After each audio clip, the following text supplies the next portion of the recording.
안녕하세요. 반갑습니다. 저는 과천에서 세무회계 더마인드를 운영하고 있는 이혜원 세무사라고 합니다.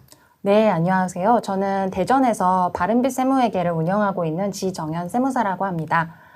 요즘 연말정산 이제 마무리하고 결산으로 넘어가고 있는데 바빠지는 시즌인 것 같아요. 잘 지내셨나요, 세무사님?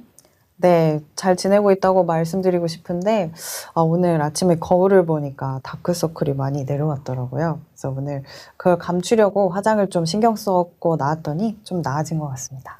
네. 네. 다행입니다. 네. 저도 신고 시즌이 되면 업무량이 많아져서 그렇고 또 특히 신고와 관련해서는 신경 쓸 게 많다 보니까 스트레스가 조금 있는 것 같긴 합니다. 그래서 오늘은 법인세와 소득세 신고에 앞서서 결산할 때 반드시 체크해야 하는 주요 개정 과목들을 중심으로 관련된 세무조정 사항들하고 예규 판례까지 소개해 드리려고 합니다. 우선 결산이라는 개념부터 알아야 할 것 같은데 뭔지 간단하게 설명해 주시겠어요? 네, 결산은 회계 연도가 끝난 후에 한 해 동안 벌어들인 수익과 지출을 확정하고 손익이 얼마인지 계산하는 과정이라고 보시면 됩니다. 결산의 과정을 거치면 재무제표가 나오게 되는데요. 이 재무제표를 기반으로 세무 조정을 하게 되고 법인세, 소득세를 신고하게 됩니다. 네, 잘 알겠습니다. 그러니까 결산을 정확하게 해야지만 법인세와 소득세 신고도 제대로 할 수 있다는 말로 이제 이해하면 되겠네요. 실제로 결산에서 신경 써야 할 게 아주 다양하겠지만 그 중에서도 대표님들이나 회계 실무 담당자분들이 알아두시면 좋을 굵직한 내용들만 뽑아서 정리해 드리려고 합니다. 오늘 다룰 개정 과목들을 소개해 주실 수 있을까요? 오늘 저희가 다룰 개정 과목은 총 10가지입니다. 접대비, 인정이자, 이자 비용, 감가상각, 세금과 공과금, 전기오류 수정, 재고자산, 업무용 승용차, 퇴직급여, 기부금입니다. 네, 좋습니다. 이제 실무자분들이 오늘 강의를 듣고 손익계산서를 보실 때 참고하실 수 있는 내용이 될 것 같습니다. 첫 번째 주제, 접대비부터 한번 살펴볼까요? 네, 접대비는 최근에 이름이 업무추진비로 변경되면서 어감이 좀 덜 부담스러워진 것 같아요. 업무추진비의 개념을 먼저 정리해 주시겠어요? 네, 업무추진비는 접대비라고도 불리는데 이 비용은 회사가 업무와 직간접적으로 관련 있는 사람들하고 관계를 유지하거나 업무를 원활하게 진행하기 위해서 지출하는 비용을 말합니다. 네. 업무추진비는 저도 참 많이 쓰는데 이게 잘 활용하면 세금 부담을 좀 줄일 수도 있지만 한도가 정해져 있죠. 네, 맞습니다. 대부분의 기업은 중소기업에 해당할 것 같으니까 이제 중소기업을 기준으로 말씀을 드리자면 연간 한도가 3,600만 원입니다. 하지만 회사 규모가 이제 중견 이상일 경우에는 한도가 1,200만 원으로 줄어들게 됩니다. 이때 비용 한도가 있는 개정 과목들에서 공통적으로 주의하셔야 하는 업종이 부동산 임대업 특정 법인인데요. 요건이 크게 이제 세 가지가 있습니다.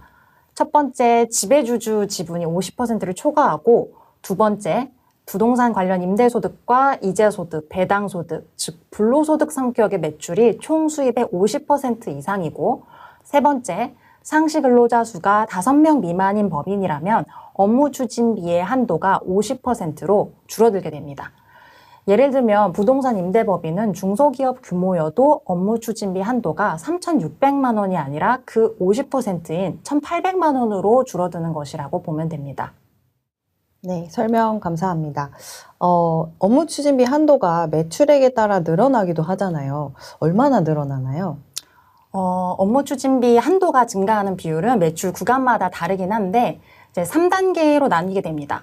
100억 매출까지는 매출액의 0.2%만큼씩 한도가 늘어나고 100억 원을 초과하는 부분에 대해서는 0.1%만큼씩 500억 원을 초과하는 부분에 대해서는 0.03%씩 이제 늘어난다고 보시면 되는데 여기에 더불어서 공연 전시 같은 우리 문화 업무 추진비는 추가 한도가 20%만큼 추가로 인정이 됩니다. 네, 문화접대비는 추가 한도를 적용받아서인지 규모가 있는 회사들이 거래처에 스포츠 관람이나 공연 같이 문화 비용을 지출하는 것을 많이 보는 것 같습니다. 업무 추진비는 어떤 증빙들을 챙겨야 될까요?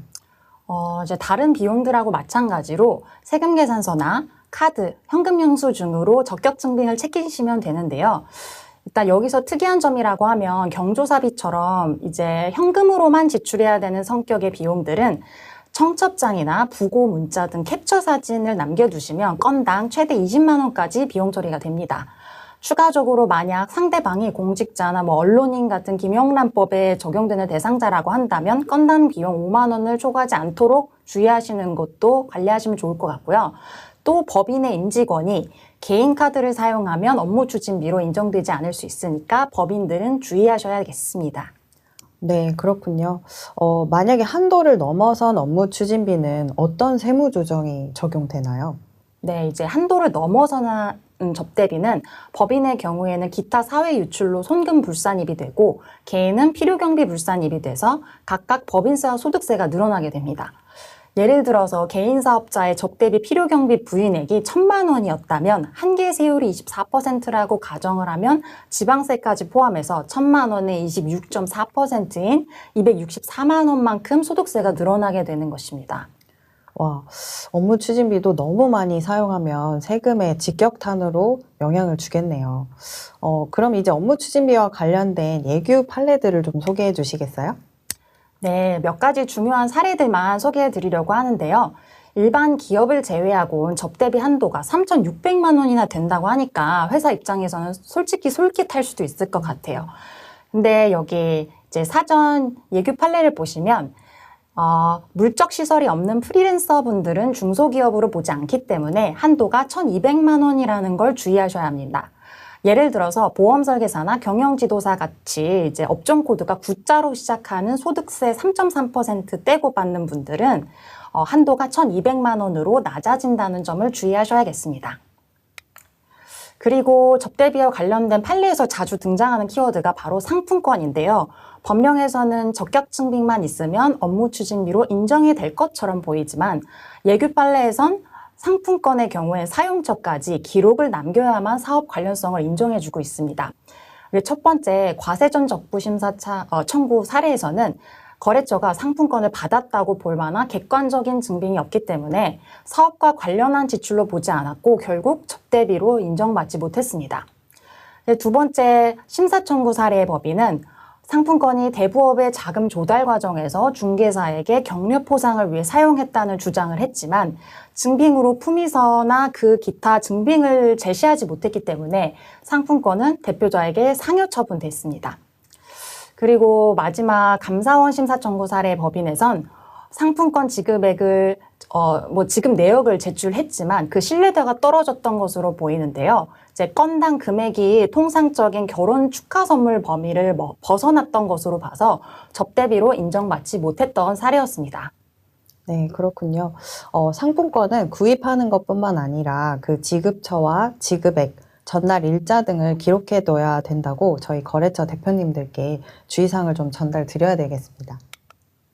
네, 다음은 접대비로 봐야 할지 아니면 비슷한 개념의 판매 부대 비용으로 봐야 할지 쟁점이 있었던 사례들인데요. 판매 부대 비용 중에서 대표적인 게 광고 선전비가 있거든요.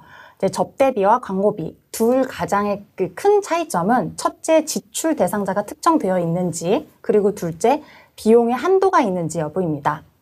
여기 서울고등법원 판례에선 판매 부대 비용의 개념을 정확히 설명해주고 있어서 한번 가져와 봤습니다. 우선 사업 관련성과 통상성 이 두 가지를 동시에 갖춰야 하고요. 상품 판매 시에 직접적이고 정상적으로 지출이 돼야만 판매 부대 비용으로 인정받을 수 있습니다.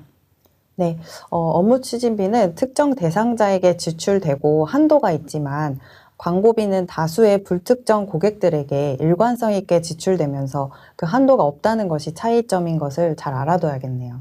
네, 이제 관련된 사례를 또 추가적으로 소개해 드리자면 첫 번째 조심 판례에선 회사에서 광고비로 처리를 했지만 접대비 성격이 뚜렷한 것으로 나타나서 한도까지만 비용 처리가 된 사례가 있었습니다. 두 번째 심사 청구 사례에선 비용의 지출 대상이 이미 거래 관계에 있는 특정 광고 회사들이었기 때문에 일반적인 판매 부대 비용으로 보기는 어렵고 오히려 접대비 성격이 강하다고 판단했었습니다. 그리고 마지막 도심 판례에선 할인 판매를 진행했었는데 판매 상대방이 업무와 직간접적으로 관련 있는 협력업체의 직원들이었어요.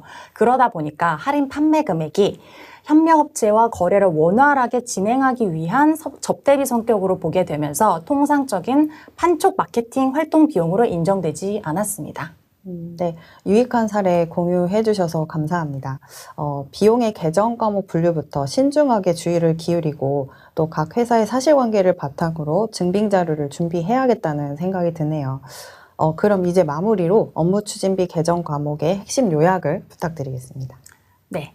첫 번째, 업무 추진비는 거래처와의 관계 유지 및 영업 활동을 위해 지출하는 비용으로 한도 내에서만 비용으로 인정됩니다. 두 번째, 업무 추진비의 한도는 중소기업 기준 연간 3,600만 원까지 가능하고 매출 규모에 따라 추가 한도가 적용됩니다. 이때 부동산 임대업 특정 법인은 한도가 50%로 줄어드는 점을 유의해야겠습니다. 세 번째, 적격 증빙을 잘 챙기시고 특히 축의금이나 조의금 경조사비는 날짜와 장소와 당사자 명이 나오는 자료를 캡처해 남겨두시길 바랍니다. 네, 이제 다음 계정 과목으로 넘어와서 세법에서 등장하는 인정이자에 대한 얘기를 해보겠습니다.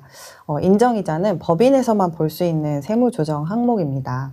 네, 맞습니다. 법인 대표님들이나 회계 담당자분들은 가지급금이 발생하면 인정이자를 계산해야 한다라는 말 많이 들어보셨을 것 같습니다.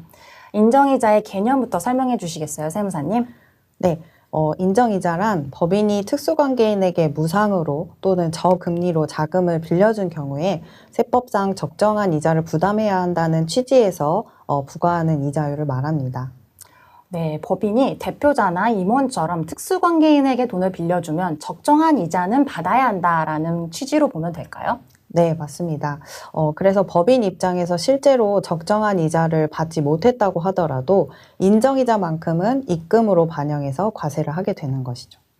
아, 그럼 인정이자 계산이 필요한 대표적인 경우는 언제가 있을까요? 네, 바로 가지급금이 발생하는 경우입니다. 가지급금은 법인 입장에서 증빙자료 없이 법인 통장에 돈이 외부에 유출된 경우, 즉 알 수 없는 돈이 지급된 경우, 즉 가지급금이라고 보는 것인데요. 이때 만약 법인의 업무와 관련이 없이 빌려주었거나 임원 대표자와 같은 특수관계인에게 무상 또는 낮은 이자율로 돈을 빌려줬을 경우에는 해당 가지급금들이 인정이자 계산 대상이 됩니다. 아, 그렇다면 인정이자는 어떻게 계산할 수 있을까요? 네. 인정이자는 회계 기간 동안의 가지급금의 누적 금액에 대해서 세법상 적정 이자율을 곱해서 계산을 하고 있습니다. 적정 이자율은 회사가 대출받은 돈이 있다면 해당 이자율의 평균치인 가중평균 차입 이자율을 적용하게 되고요. 만약 차입금이 없거나 계산이 어려운 경우라면은 24년 기준으로 정해진 당좌 대출 이자율 4.6%를 적용하시게 됩니다. 참고로 인정이자 이자율은 한 번 선택하면 최소 3년간은 유지를 하셔야 합니다. 아, 네. 여기서 궁금한 게 있는데요. 가지급금 말고 반대로 법인이 특수관계인으로부터 돈을 빌린 가수금이 있는 경우는 어떻게 처리되나요? 좋은 포인트입니다. 같은 특수관계인에게 가지급금과 가수금이 동시에 존재하는 경우에는 서로 상계해서 순액만큼만 인정이자를 계산하시면 됩니다. 하지만 언제나 상계 처리가 되는 것은 아니어서 주의를 해주셔야 되는데요. 각각의 거래에 약정이 있거나 상환 스케줄이 있거나 또 가지급금과 가수금의 성격이 완전히 다른 경우에는 상계 처리가 불가능합니다. 아, 그렇군요. 이제 증빙 없는 지급액은 전부 인정이자로 분류가 되는 걸까요? 꼭 그렇지만은 않습니다. 세법에서 인정이자를 계산하지 않아도 되는 항목들을 정해주고 있는데요. 그 예시로는 법인이 우리사주 조합에 주식 취득을 위해서 빌려준 돈이라든지 중소기업이 직원에게 지급하는 주택 구입 전세 자금이라든지 직원에게 지급한 일시적인 가불금, 경조사비나 대여금 등은 인정이자 제외 항목으로 명시하고 있습니다. 아, 네, 알겠습니다. 그럼 관련된 예규 판례도 간략히 소개해 주시겠어요?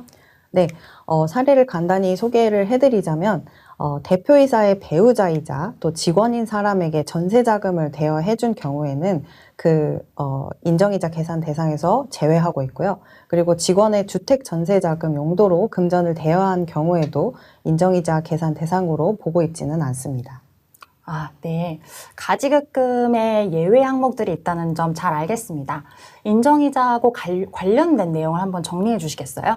네, 네 가지 문장으로 요약을 할 수 있겠는데요. 우선 첫째, 법인이 특수관계인에게 저리 또는 무이자로 대여한 금액은 가지급금으로 인정이자 계산 대상이 됩니다. 둘째, 세법상 이자율은 가중평균 차입 이자율 또는 4.6%의 당좌대출 이자율을 적용해서 계산됩니다. 셋째, 가지급금과 상계할 수 있는 가스급금이 있는지 꼭 확인해 보셔야 하고요. 넷째, 가지급금 내역 중에서 인정이자 계산에서 제외되는 특수한 경우는 아닌지 꼭 체크를 해보셔야겠습니다. 네, 그러면 이제 다음 개정 과목으로 이자 비용을 살펴볼 텐데, 이자 비용 중에서 인정이 되지 않는 지급이자 송금, 필요경비 불산입에 대해서 알아볼 텐데요. 세무사님, 어떤 경우에 이자 비용이 비용으로 반영될 수 없는 건가요? 네. 차입금의 이자는 원칙적으로 회사에서 지출한 비용이기 때문에 비용으로 인정되어야겠죠. 하지만 세법에서는 회사의 건전한 재무 구조를 또 유지하고 법인의 차입금을 사적 용도로 유용하지 못하도록 하기 위해서 그 제한을 두고 있는데요. 비용으로 인정하지 않는 경우를 크게 세 가지로 구분하고 있습니다. 아, 네. 그러면은 세 가지 유형을 각각 간단하게 한번 설명해 주시겠어요? 네, 첫 번째로 채권자 불분명 사채 이자입니다. 여기서 회사가 돈을 빌렸는데 일반 금융기관이 아니라 이름이나 주소가 불분명한 채권자로부터 돈을 빌렸다면은 이자 비용 처리가 어렵다고 보셔야 됩니다.